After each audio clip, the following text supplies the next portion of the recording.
Hajipur Islamic media উম্মাহর স্বার্থে সুন্নাহর স্বার্থে কেরাত হামদ নাত ইসলামিক ভিডিও ওয়াজ মাহফিল প্রচার করে থাকে।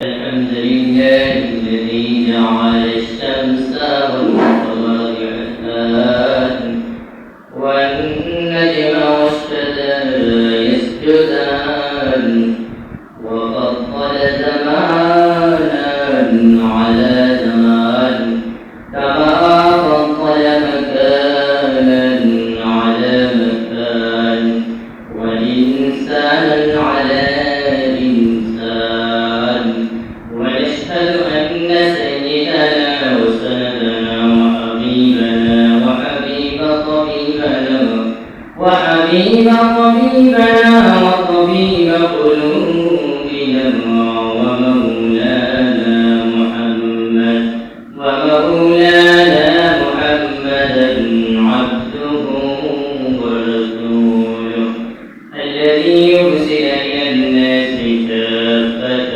بشيرا ونذيرا وداعيا إلى الله بإذنه وسراجا وقمرا منيرا أما بعد فأعوذ بالله من الشيطان الرجيم بسم الله الرحمن الرحيم كل نفس ذائقة الموت ثم إلينا ترجعون وقال النبي النبي صلى الله عليه وسلم أكثروا ذكر هذه لذات الموت أو كما قال النبي العربي صلى الله عليه وسلم وقال تعالى في شان حبيبه إن الله وملائكته يصلون على النبي يا أيها الذين آمنوا صلوا عليه وسلموا تسليما اللهم صل على محمد النبي الأمي وعلى آله وصحبه وبارك وسلم تسليما كثيرا أما بعد মহানের বিক্রিমের লয়লা করে শুকর সুজে মহানের বিক্রিম আপনার জামাতে দাঁড়াতে নয় করে পবিত্র দিন জুমা বারের মধ্যে থার পবিত্র ঘর মসজিদের মধ্যে আসার এবং বসার তৌফিক দিয়েছেন। এই জন্য কালিমাত শুকর আদায় করে বলে আলহামদুলিল্লাহ। আমি আপনাদের সামনে কোরআনে কারীম থেকে একটা আয়াত তেলাওয়াত করেছি। सरकार सैयदुल कायम मुसाफिर सफर इमाम मुरसलिन नबी मुहम्मद रसूलुल्लाह सल्लल्लाहु अलैहि वसल्लम अल्लाह ताला को हदीस से भांडा के रखना हदीस पाठ করেছি। আল্লাহ রাব্বুল আলামিন যদি আমাকে তৌফিক দান করেন পুরো কোরআন আয়াত এবং হাদিসকে সামনে রেখে কিছু কথা নিজে আমলের নিয়তে আপনাদের সামনে বলার চেষ্টা করব। না তৌফিক ইল্লা বিল্লাহ।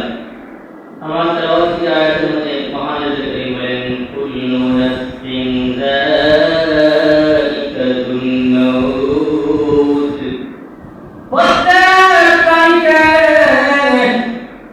মৃত্যুর স্বাদ আস্বাদন করতে হবে সুম্মা ইলাইনা তুরজাউন তারপর আমার কাছে তোমাদেরকে প্রত্যাবর্তন করতে হবে।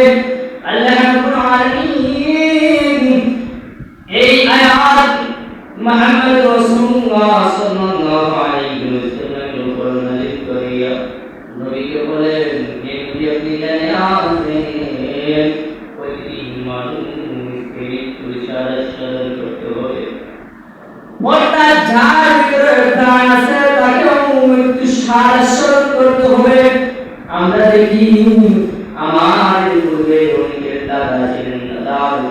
তার বাবা, তার বাবার পূর্বে তার বাবা, এইভাবে যদি আমাদের বংশ পরম্পরায় দেখি, তাহলে দেখি আমাদের পূর্বপুরুষরা কেউ দুনিয়ার মধ্যে জীবিত নাই, সবাই কেউ মৃত্যু বরণ করতে হয়েছে। তাহলে আমাদের মৃত্যুর স্বাদ, অর্থাৎ মৃত্যু দুনিয়াতে এসেছি, মৃত্যু বরণ করতে হবে, এটাই বাস্তবতা। নাস্তিক বলেন, আস্তিক বলেন, হিন্দু বলেন, খ্রিস্টান বলেন, বৌদ্ধ বলেন, মারমা বলেন, চাকমা বলেন, মণিপুরি বলেন, যাও বলেন না কেন, সবাইকে একটা কথা বিশ্বাস করে, সবাইকে একটা কথা জিজ্ঞেস করেন, মৃত্যু কি আছে? সে নাস্তিক হতে পারে, আল্লাহকে অস্বীকার করতে পারে, কিন্তু সে স্বীকার করবে অবশ্যই মৃত্যু সবার আছে। এখন মৃত্যু সবাইকে বরণ করতে হবে। দুনিয়ার মধ্যে যদি পয়সা টাকার জায়গা হইতো, তাহলে নবীগণ দুনিয়া থেকে বিদায় নিতেন না। সবাই নবীগণ মৃত্যুবরণ করেছেন। আল্লাহ হাবিব সাল্লাল্লাহু আলাইহি ওয়াসাল্লাম বলেন, হে আমার উম্মতেরা, উম্মতদেরকে নির্দেশনা দিয়েছেন, আকসিরু যিকরাহা যিল্লাতাল মউত, আকসিরু যিকরাহা, বেশি বেশি করে স্মরণ করো, কিসের কথা স্মরণ করো? যিল্লাতাল মউত, মৃত্যুর স্বাদ আস্বাদনকারী, অর্থাৎ মানুষ দুনিয়ার মধ্যে যে মারা যাবে তাকে কি করতে হবে? মৃত্যুর স্বাদ আস্বাদন করতে হবে।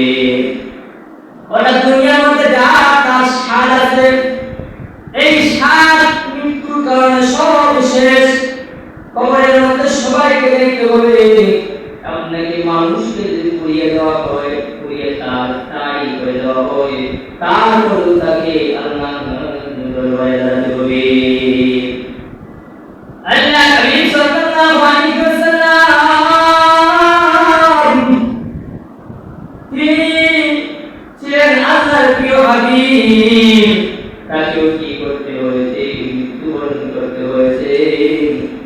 নবীগণের মধ্যে একজন নবী ছিলেন, একজন রাসূল ছিলেন, তিনি মালাকুল মউত অর্থাৎ আজরাইলের সাথে প্রতিভাত করেছিলেন। তিনি বলেন, মুসা আলাইহিস সালাতু ওয়াস সালাম, মুসা আলাইহিস সালাতু ওয়াস সালামের সামনে মালাকুল মউত অর্থাৎ আজরাইল যখন এসে বললেন, মুসা, আপনার জীবন নেওয়ার জন্য আল্লাহ রাব্বুল আলামিন বলেছেন, হে মুসা, আপনার জীবন আমি নেব, আপনার জীবন এই মুহূর্তে আপনার জীবন বাইর করে দেব। এই কথা শোনার পর মুসা আলাইহিস সালাতু ওয়াস সালাম মালাকুল মউতের ঘাড়ের মধ্যে একটা থাপ্পড় দিলেন, তার গালটা কি হয়ে গেল? বাঁকা হয়ে গেল। তারপরে মালাকুল মউত আজরাইল আল্লাহ রাব্বুল আলামিনের কাছে গেল, গিয়ে বলল, হে আল্লাহ, আমি এত মানুষের জান কবজ করেছি, কেউ আমাকে কিছু বলে না, আপনার মুসা আমাকে জোরে থাপ্পড় দিয়ে আমার গালটা বাঁকা করে দিয়েছে। আল্লাহ রাব্বুল আলামিন মালাকুল মউতকে বলেন, আজরাইল বলেন, হে আজরাইল, তুমি যাও, আমার মুসার কাছে যাও। মুসার কাছে গিয়ে বলিল, আমি আল্লাহর পক্ষ থেকে এসেছি, আপনাকে মৃত্যুবরণ করতেই হবে। যখন এই কথা আজরাইল মুসার সামনে বললেন, মুসা বলেন, তাহলে ঠিক আছে।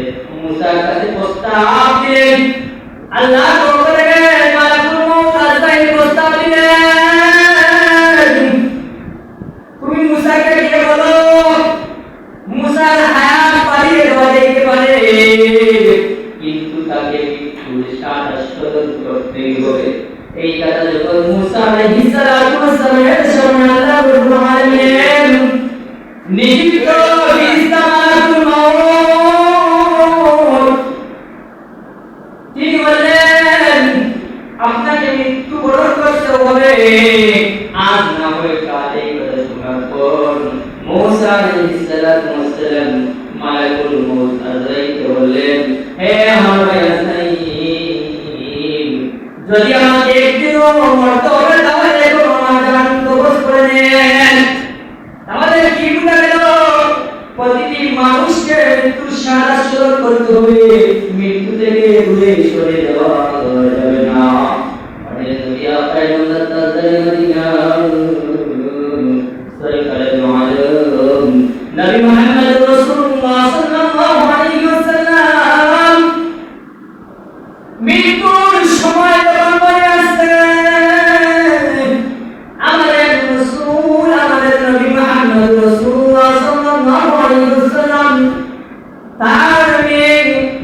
ফাতেমাকে বললেন, হে আমার মা ফাতেমা,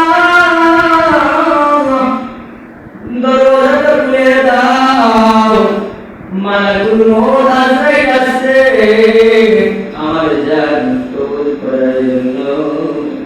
এই কথা শোনার মা ফাতেমা নবীজি কলিজার টুকরা মেয়ে ফাতেমা বললেন, বাবা না না না, আমি দরজা খুলে দিব না, আপনি আমাদের সামনে থেকে মৃত্যুবরণ করবেন, এটা আমরা কখনো মেনে নিতে পারি না। এই বললেন, আজরাইল তুমি চলিয়া যাও, আমার বাবার জান আপনি কবজ করতে পারবেন না। আমাদের রাসূলুল্লাহ সাল্লাল্লাহু আলাইহি ওয়াসাল্লাম তার মেয়ের কথা শোনার পরে বললেন, হে আমার মা ফাতেমা, আজরাইল সালাম জানাইছে, তুমি দরজাটা খুলে দাও। তুমি যদি দরজাটা খুলে না দাও, তাহলে এই ঘরের মধ্যে প্রবেশ করার মতো শক্তি আল্লাহ আজরাইলকে দিয়ে দিয়েছেন। হে আমার মা, তুমি দরজাটা খুলিয়া দাও, খুলিয়া দাও। যখন দরজাটা খুলিয়া দেওয়া হলো, তখন আমার রাসূলকে আজরাইল সালাম দিলেন এবং বললেন, আল্লাহর প্রিয় হাবিব,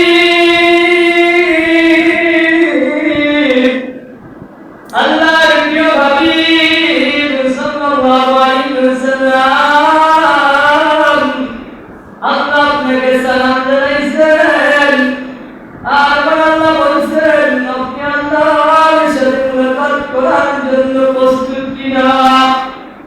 এই কথা বলার সাথে সাথে আল্লাহর হাবিব সাল্লাল্লাহু আলাইহি ওয়াসাল্লাম বললেন, হে আমার ভাই মালাকুল মউত, তুমি আসো আমার জান কবজ করো, আমি আমার আল্লাহর সাথে মুলাকাত করতে চাই।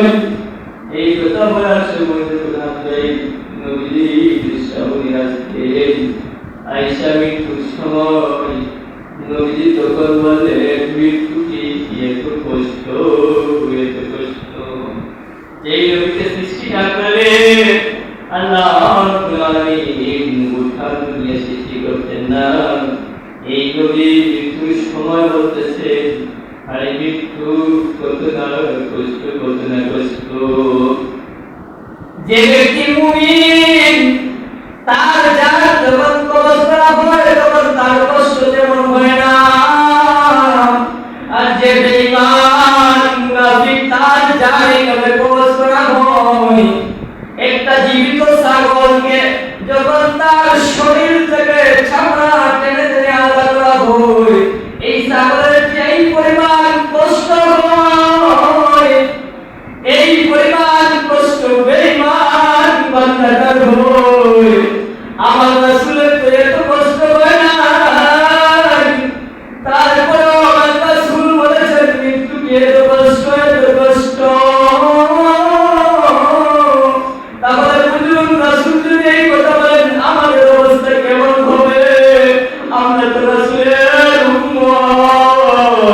যেই রাসূলকে সৃষ্টি না করলে আল্লাহ উঠা দুনিয়া সৃষ্টি করতেন না, এই রাসূল মৃত্যুর সময় বলেছেন, মৃত্যু কি এত কষ্ট। এখন বুঝুন আমাদের কি অবস্থা।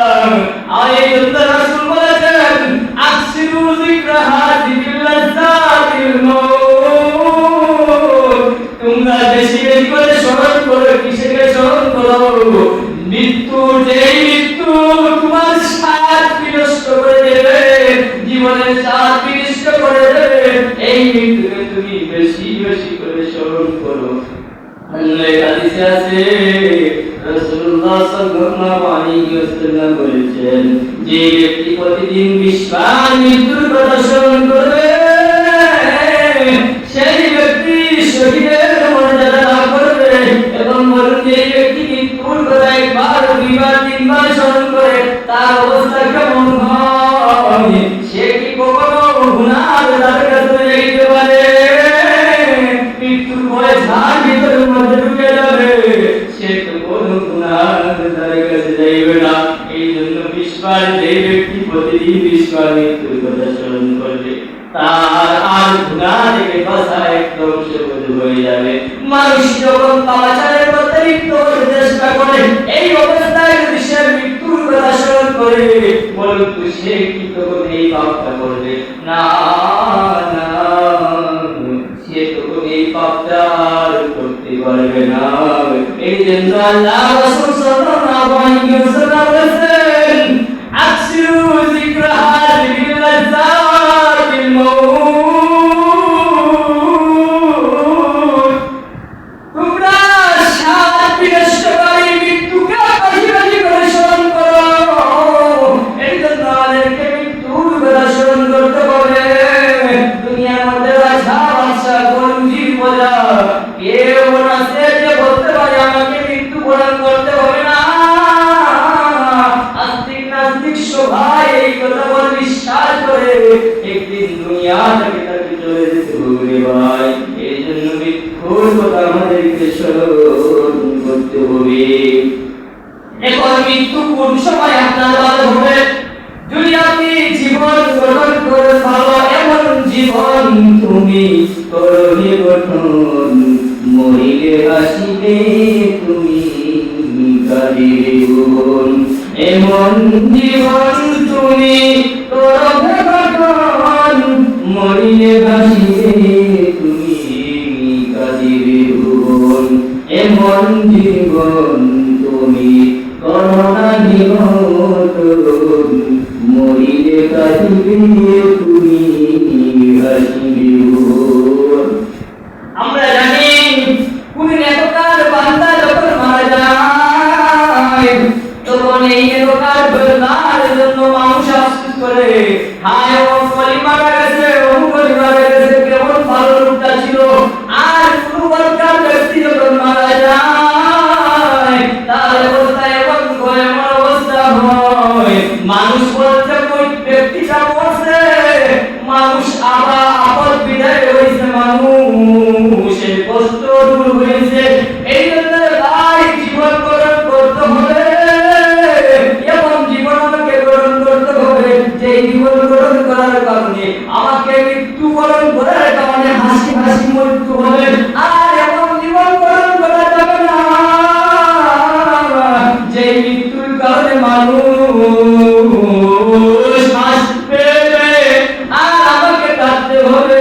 এই জন্য ভাই দুনিয়াটা কিছুই না, এই জন্য মৃত্যুর কথা স্মরণ করতে হবে। আল্লাহ ইবাদত বেশি বেশি করে করতে হবে, বেশি দূরে নাই। আপনি জিকির করতে থাকুন, মানুষ আপনাকে নিয়ে উপহাস করে কোনো পারে নাই। আপনার মৃত্যু এইভাবে হবে জিকিরের অবস্থায়। বেশি দূরের মানুষের কথা বলার প্রয়োজন নাই। আমার দাদার কথা বলতেছি, আমার দাদা তাবলীগ করতো, তাবলীগের রাস্তায় বাইর হইতো আর সবসময় জিকির করতো সুবহানাল্লাহ সুবহানাল্লাহ সুবহানাল্লাহ। এইভাবে আমার দাদা জিকির করতো। কিছু কিছু মানুষ আমার দাদাকে নিয়ে উপহাস করতো, এই দেখো সুবহানাল্লাহ রাস্তা দিয়ে হাঁটতেছে, যারা আমার দাদাকে নিয়ে ইশারা করতো, মস্করা করতো, তাদের মৃত্যু কেমন ভাবে হয়েছে আর আমার দাদার মৃত্যু কেমন ভাবে হয়েছে।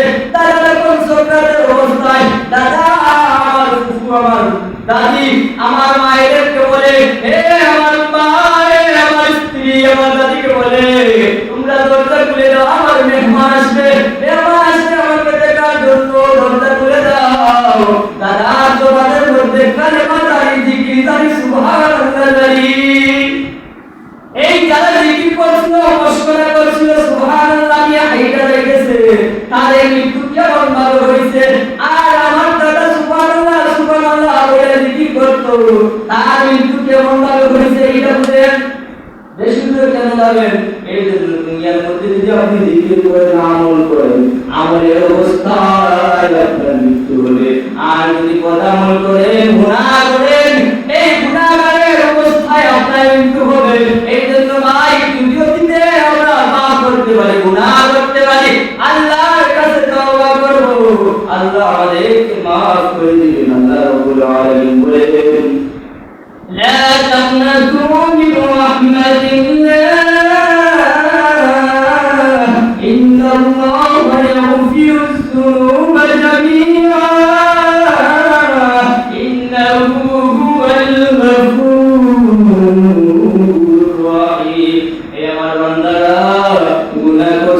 গুনাহ করছো আমার রহমত হইতে তোমরা নিরাশ হইও না ইন্নাল্লাহা ইয়াগফিরুয যুনুবা জামিআ গুনাহ করছো বান্দা আমি আল্লাহ তোমাদের গুনাহকে ক্ষমা করে দিব ইন্নাহু হুয়াল গফুরুর রহিম আমি আল্লাহ ক্ষমাশীল আমি আল্লাহ দয়ালু বাইরে যত মৃত্যু বড় কঠিন যত বাচ্চা বলেন রাজা বলেন সবাই বলেন না কোনো সবাইকে মৃত্যুর সারা স্মরণ করতে হবে খলিফা হারুন রশিদ মৃত্যুর আগে ওসিয়ত করে গেলেন তোমরা আমি আমার মৃত্যুবরণ করবো তোমরা আমার দুই হাতটা বাইরে রাখবে কাপড়ের বাইরে রাখবে মানুষ দেখবে অর্থ জাহানের বাদশাহ পুরোটা জাহান এই ব্যক্তি শাসন করো তার মৃত্যুর সময়কে কোনো কিছু নিয়ে দেখতেছে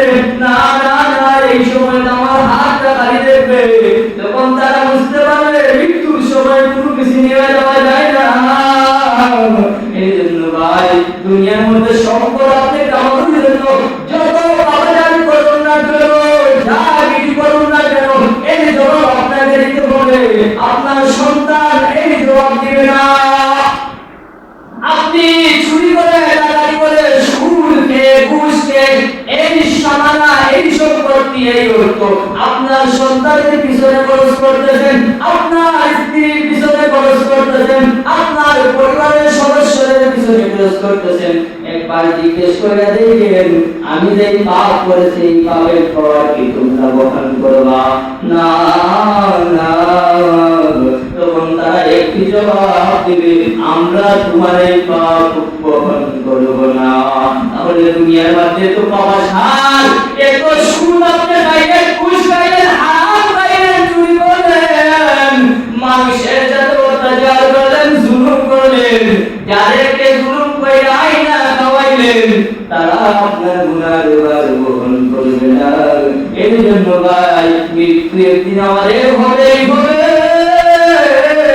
অতীতে পাপ করেছি যা করেছি তাওবা করে আল্লাহর কাছে আমাদেরকে ফিরতে হবে এই জন্য আমাদের নিয়ত আছে না আর কখনো গুনাহ করব না নামাজ আর কখনো ছাড়ব না আল্লাহর দরওয়াজা করেন আর জীবনে হাত তুলে দেন হাত তুলেন ভাই হাত তুলে হাত খাড়া করেন সবাই মাথা করেন পাক্কা ওয়াদা আমি আর জীবনে নামাজ ছাড়ব না পাক্কা ওয়াদা সবাই হাত তুলেন সবাই হাত খাড়া করেন আল্লাহর ঘর মসজিদে আমার সাথে ওয়াদা নয় আল্লাহর সাথে ওয়াদা করতেছেন বলেন আর কোনো হাত ছাড় কখনো আমরা নামাজ ছাড়ব না ওয়াদা করেন ওয়াদা আমার সাথে নেই আল্লাহর কাছে ওয়াদা করতেন আল্লাহ হাবিব সাল্লাল্লাহু আলাইহি ওয়াসাল্লাম বলেন লা ঈমানা লিমান লা আমানাতা লাহু ওয়া লা দীনা লিমান লা আহদা লাহু যার মধ্যে আমানতটা নাই তার মধ্যে ঈমান নাই আর যার মধ্যে যে ওয়াদা খেলাফ করে তার কোনো ধর্ম নাই তার কোনো ঈমান নাই এর জন্য ওয়াদা করে খেলাফ করা যাবে না আল্লাহ রাব্বুল আলামিনের কাছে আমরা চাইবো আল্লাহ যেন মরণ দেয় এবং মৃত্যু দেয় যে মৃত্যুর কারণে আমি হাসি এইরকম আল্লাহ মৃত্যু দেয় এই জন্য নামাজ পড়তে হবে প্রথম শর্ত নামাজ পড়তে হবে আমি হারাম খাই সুদ খাই ঘুষ খাই আপনাকে পাক্কা ওয়াদা করতে হবে আর সুদ খাবো না আর কখনো ঘুষ খাবো না যে ব্যক্তি সুদ খায় যে ব্যক্তি ঘুষ খায় তার নামাজ কখনো কবুল হয় না আর কোনো ইবাদত আল্লাহ রাব্বুল আলামিনের দরবারে কবুল হয় না এই জন্য হারাম কাজ কখন ছাড়তে পারবো যখন আমি এইটা স্মরণ করবো যে আমাকে মৃত্যুবরণ করতে কোন অবস্থায় মৃত্যু হবে কেউ বলতে পারবে না এই জন্য মৃত্যুর কথা বেশি বেশি করে স্মরণ করা আমরা যাতে এমন জীবন করতে পারে আমরা মৃত্যুর সময় হেসে হেসে বিদায় দিতে পারি অনেক মানুষ আছে দেখেন মসজিদে আইসা সিজদা অবস্থায় রুকু অবস্থায় ইতিকাফের মধ্যে মারা যায় জিকির করতে করতে মারা যায় একদিনে কি মারা গেছে আল্লাহ চাইলে তাকে ক্ষমা করে দিতে পারে গুনাহ করছো এবং আমিও যদি গুনাহ করি আমি যদি মাফ চাই আল্লাহ আমাকে ক্ষমা করে দিবে একজন ব্যক্তি ইউরোপে একটা মসজিদের মধ্যে সে মাতার অবস্থা আসছে আইসা এরকম অবস্থা তার মসজিদের মধ্যে প্রবেশ করবে মসজিদের মধ্যে প্রবেশ করবে, অন্য যারা মুসল্লি ছিল তারা বাধা দিতেছে, এই তুমি মসজিদে প্রবেশ করতে পারো, তুমি মাতাল।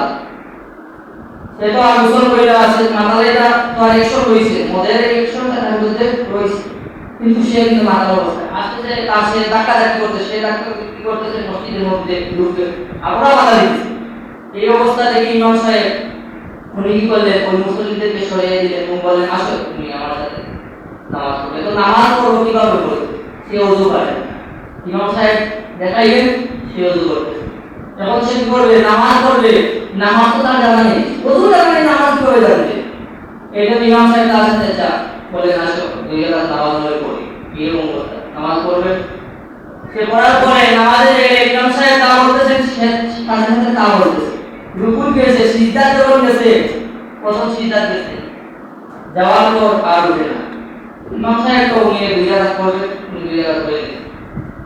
তো উনি ভাবছেন যে সিজদে না মনে হয় এই সিজদার মধ্যে পড়ে গেছে। আর ওই যারা বাধা দিছিল, যারা কি করছিল, বাধা দিছিল, তারাও দেখতেছে। পরে দেখেন ইমাম সাহেব সালাম দিয়েছে, সে না পড়তেছে না।